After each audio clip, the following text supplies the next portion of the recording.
I am Ava, and if you are listening to this, you are about to hear the story of the night that changed everything for me. It was supposed to be a celebration, a beautiful moment in my life. I had just turned 33, and earlier that week, I was promoted to senior project manager at a fast-growing tech firm in Austin, Texas. After years of late nights, endless meetings, and sacrifices, I had finally earned something I could be proud of. I wanted to celebrate it with the people I loved. Our house wasn't fancy, but it had charm. Tucked in a quiet neighborhood with big trees and friendly neighbors, it had always been a little sanctuary for me. I spent the week decorating. Soft lights hung across the living room, balloons bobbed gently against the ceiling, and the cake, a three-tiered beauty with white frosting and gold letters that read, "Congratulations, Ava," sat in the middle of the dining table. Every detail was perfect. My husband, Colin, had helped with the setup. He was a software engineer, calm and collected, always good with tech and terrible at wrapping gifts. We had been together for 5 years, and I truly believed he was proud of me. Or, at least, I wanted to believe that.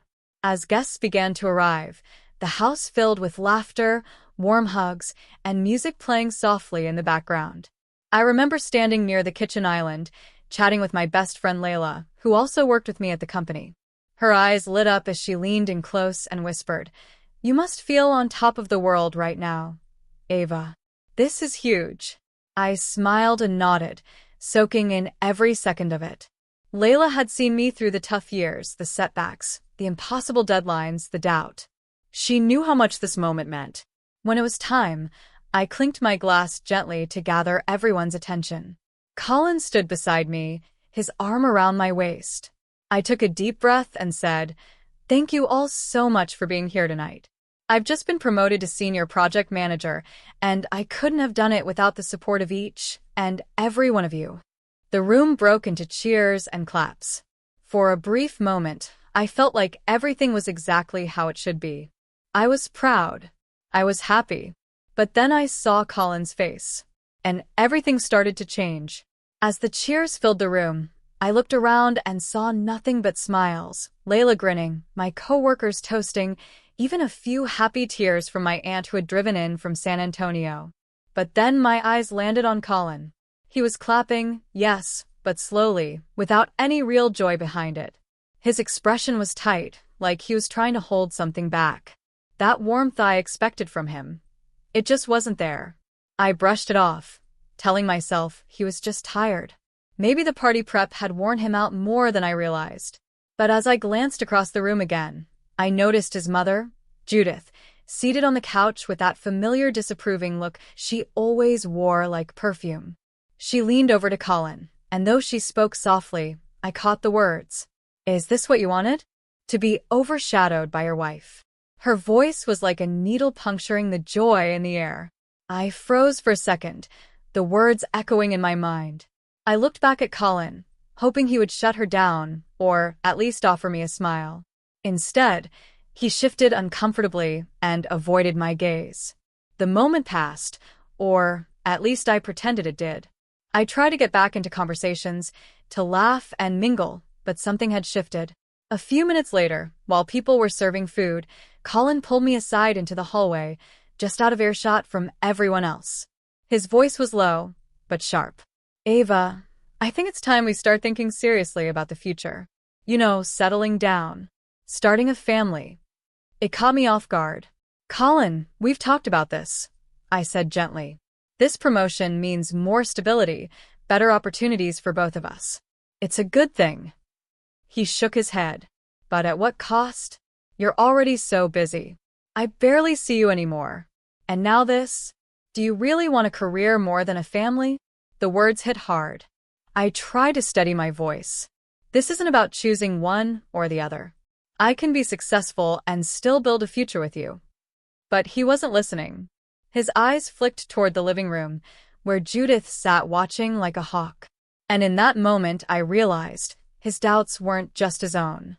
The celebration was unraveling, and the first cracks had begun to show. Dinner was being served when Colin raised his glass again, not for a toast, but to speak. His voice cut through the conversations like a blade. "You know, he said loudly enough for the room to quiet. It's great that Ava got this promotion. But maybe it's time she slowed down. Thought about what really matters. The chatter stopped. Forks paused midair. I looked at him, confused, a half-smile still on my face from a conversation I had just finished. "Colin," I said, laughing nervously. "What are you talking about?" He set his glass down harder than necessary. "I'm talking about us. About how everything is always your job, your meetings, your success. When do we matter?" A wave of heat crept up my neck. "We do matter," I said, trying to stay calm. "That's why I work so hard, so we can have a stable future." His mother's voice rang out from the couch. "Maybe a wife should focus on her home more than a title." I felt the air drain from the room. "I am not apologizing for being proud of what I've accomplished," I said, my voice firm but shaking slightly. "This isn't about choosing between a family and a career. I can have both. And I thought you, of all people, would understand that." Colin stood now, his face red. "You should know your place, Ava. You're my wife, not my competition." The words felt like a slap. But the actual slap came a moment later. Before I could even register it, his hand flew across my face. The sound rang out like a gunshot, sharp and unmistakable. My cheek burned instantly, and the room fell into a stunned, horrified silence. Nobody moved. Nobody spoke. I didn't cry. I didn't yell. I just reached up, touched my face, and stared at him. Then, without a word, I turned. My heels clicked softly against the tile as I walked to the front door. I grabbed my purse from the entryway, ignoring the stunned gasps and frozen stares. As I opened the door, I glanced back once at the party that had shattered like glass in a single instant. Then I stepped outside. The night air hit my skin like a second slap, cold and cleansing. And I kept walking. I didn't stop. I didn't look back. I did not know where I was going when I got into my car. My hands trembled on the steering wheel, my cheeks still burning from where Colin had struck me. Streetlights blurred past as I drove with no real direction, just needing to get away from everything. Him, his mother, that house that suddenly felt like a stranger's. Eventually, I found myself in front of Layla's apartment. I sat there for a minute before I called her. She answered on the first ring. "Ava?" she asked, instantly sensing something was wrong. I didn't have to say much. "Come up," she said softly. "I'm here." She met me at the door in sweatpants and an oversized hoodie, eyes wide with worry. One look at me, and she wrapped me in a hug that broke whatever strength I had left. I didn't even realize I was crying until I felt her shoulder damp beneath my cheek. That night, I curled up on her couch with a blanket around my shoulders and a warm mug of tea in my hands. Layla didn't ask questions, not right away. She just sat with me in silence, offering quiet comfort. I felt everything at once: fear, betrayal, sadness. But somewhere in the middle of it all was something else: relief. Because deep down I knew this was not just a fight. It was not something time or apologies would fix. This wasn't about a disagreement or a moment of stress. It was about who Colin had become. Or maybe who he had always been, and I had just refused to see it. That night, under Layla's roof, I made the first promise to myself. I would not go back. Whatever came next, I was done shrinking to make someone else feel big. This was not an ending. It was the beginning. The next morning, I woke up on Layla's couch, the early sunlight filtering through her curtains. My head ached, not from lack of sleep, but from everything that had unraveled the night before. For a few seconds, I just stared at the ceiling, trying to convince myself that it had all been a dream. But the soreness in my cheek and the weight in my chest reminded me it was real. Layla was already in the kitchen making coffee. She looked up as I walked in, eyes soft with concern. "How are you feeling?" she asked gently.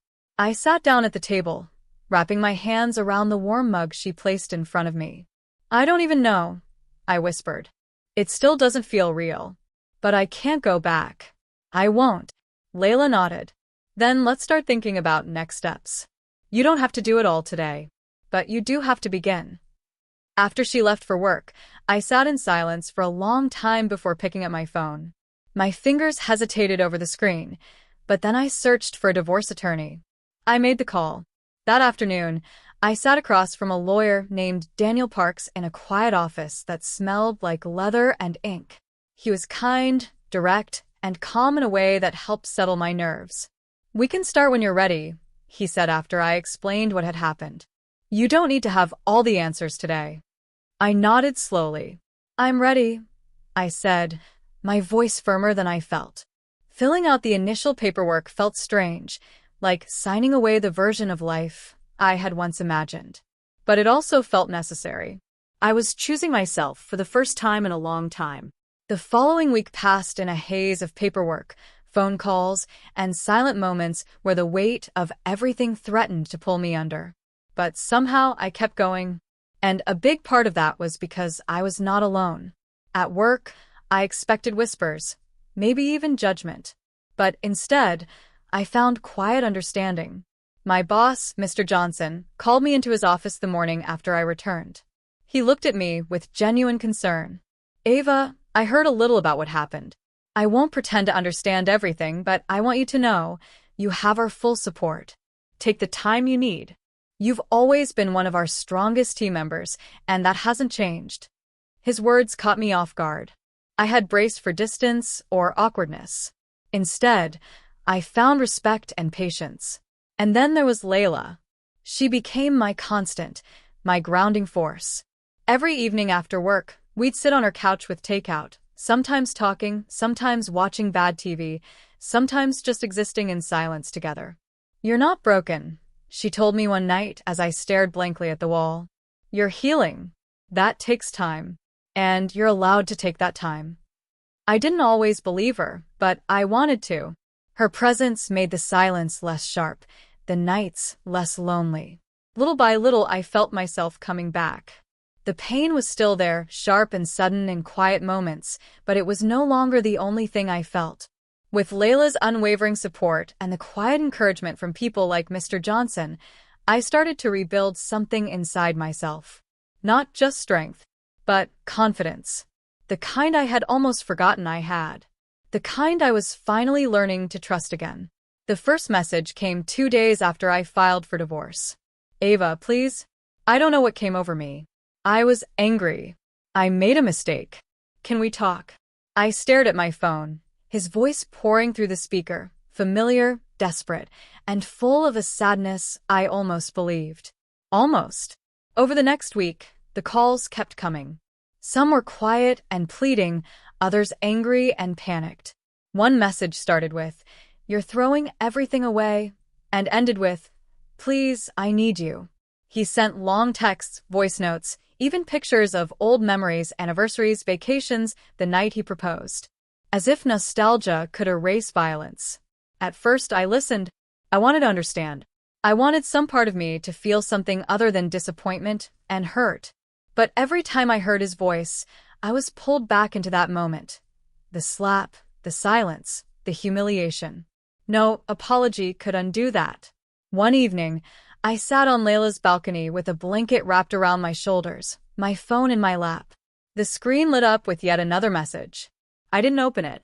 Instead, I went to my voicemail box and deleted them all, one by one, without listening again. It felt like breathing after being underwater too long. I stared out at the city lights and let the quiet settle in. I was done hoping he would change. Done waiting for the version of him I used to love to come back. That man no longer existed. Maybe he never did. I whispered to myself, "This is my life now. My choice." And for the first time since everything fell apart, I believed it. Work became my anchor, the one place where I still felt like myself. Each morning, I walked into the office with a little more strength, a little more clarity. I wasn't just showing up, I was showing up for me. One afternoon, I was introduced to Lily, a new intern fresh out of college. She was bright, eager, and nervous in a way that reminded me so much of my younger self it almost made me emotional. She fumbled through her first presentation, her voice shaky, her notes out of order. When she sat down, embarrassed, I leaned over and whispered, "You did great." We all start somewhere. Later that day, I invited her for coffee in the break room. She opened up quickly, telling me about her goals, her fears, and how intimidating it was to be a woman in tech. I listened, and for the first time in weeks, I felt something new, a sense of purpose that wasn't tied to surviving but to guiding. You belong here, I told her. Never let anyone make you feel otherwise. I've been where you are. And trust me, you'll find your rhythm. Mentoring Lily gave me more than I expected. Watching her grow, step up, and take on more responsibility became one of the most rewarding parts of my day. It reminded me of why I had fought so hard to get where I was. It wasn't just about titles or paychecks anymore. It was about legacy, about lifting someone else up the way I wished someone had done for me in the beginning. Through her, I found a sense of fulfillment I hadn't felt in a long time. I was still healing, but I was also building something real, something lasting. And that gave me hope. Months later, I stood backstage at a Women in Tech conference, clutching a microphone with slightly sweaty palms. The room beyond the curtain buzzed with energy, hundreds of women, all there to learn, connect, and be inspired. I had been asked to speak about leadership and resilience, and while I had done presentations before, this felt different. This time, I was sharing something real, something raw. As I stepped onto the stage, the lights hit me, and I took a slow, steadying breath. Then I began.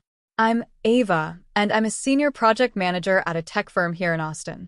But that's not the whole story. A year ago, I stood in my own home, celebrating a promotion, something I worked years for, only to be struck across the face by the person who once promised to love and support me. The room fell completely silent. I continued, telling them about the night I left, the pain, the doubt, the slow process of healing. How I found strength through friendship, purpose through work, and new meaning by mentoring someone who reminded me of myself. I shared not just my success, but the cracks that made it real. It's easy to let pain define you, I said, voice steady, heart full. But it's far more powerful to take that pain and shape something stronger with it. I chose to walk away. I chose to start over. And now I choose to help others rise. When I stepped off the stage, the applause was thunderous. But it was the moments afterward that truly moved me. Women came up to me in tears. Some hugged me. Others just said thank you. One whispered, "Your story gave me the courage I didn't know I needed." And in that moment, I knew I wasn't just surviving anymore. I was empowering. It was a quiet Sunday afternoon when I opened the mailbox and found a familiar envelope. My name was written in Colin's handwriting, neat, careful, as if he thought the way he addressed it might soften what was inside. I sat at the kitchen table, staring at it for a while before opening it. Inside was a letter, several pages long. He poured his heart out, apologies, memories, regrets. He wrote about the night of the party, how ashamed he felt, how he replayed it every day. He said he had started therapy, that he was trying to become a better man. He asked if there was any chance we could meet. Talk. Try again. I read every word. And then I read it again. But instead of confusion or temptation, I felt peace. Not because I believed he had changed, but because I finally didn't need him to. I didn't feel anger anymore. Just distance. Space I had created for myself that I wasn't willing to give up again. So I sat down with a pen and a blank sheet of paper. "Colin," I began. "Thank you for your letter. I'm glad you're taking steps to heal. I truly hope you find the peace and growth you're searching for." I paused, then continued. "But I need to be honest with you. I've moved forward with my life, and I have no desire to reopen something that caused me so much pain. This chapter of my life is closed. I wish you well, but I need to continue down the path I've chosen for myself and for the person I've worked so hard to become." I signed my name, folded the letter, and sealed it in an envelope. It wasn't written in anger or bitterness. It was written in freedom. One evening, I sat by my window with a cup of tea in hand, watching the last light of day slip behind the Austin skyline. The city that once felt so fast, so overwhelming, now moved around me like a rhythm I finally understood. I had come so far from the woman who stood in her living room, smiling through a celebration that turned into heartbreak. Looking back, I realized my success wasn't just the title on my office door or the recognition I received at conferences. It was the quiet resilience I found in the aftermath. It was choosing to wake up each day and keep going, even when my heart felt heavy. It was learning to trust my own voice again, to set boundaries, to believe that I deserved more than just love. I deserved respect. My journey had not been perfect. There were days when grief sat beside me like an old friend. Days when doubt crept in. But there were also moments of laughter, of deep joy, of rediscovery. Layla's friendship, mentoring Lily, and finding strength in work, all of it stitched together a new version of me. A version I'm proud of. I'm no longer defined by what I lost. I'm defined by what I rebuilt. And as I think about the future, I feel nothing but calm. I don't know what it holds, new relationships, new challenges, new triumphs, but I know I'll face it all with a strength that was forged in fire. I chose to walk away from what broke me. I chose to stand tall, even when it hurt. And more than anything else, I chose myself.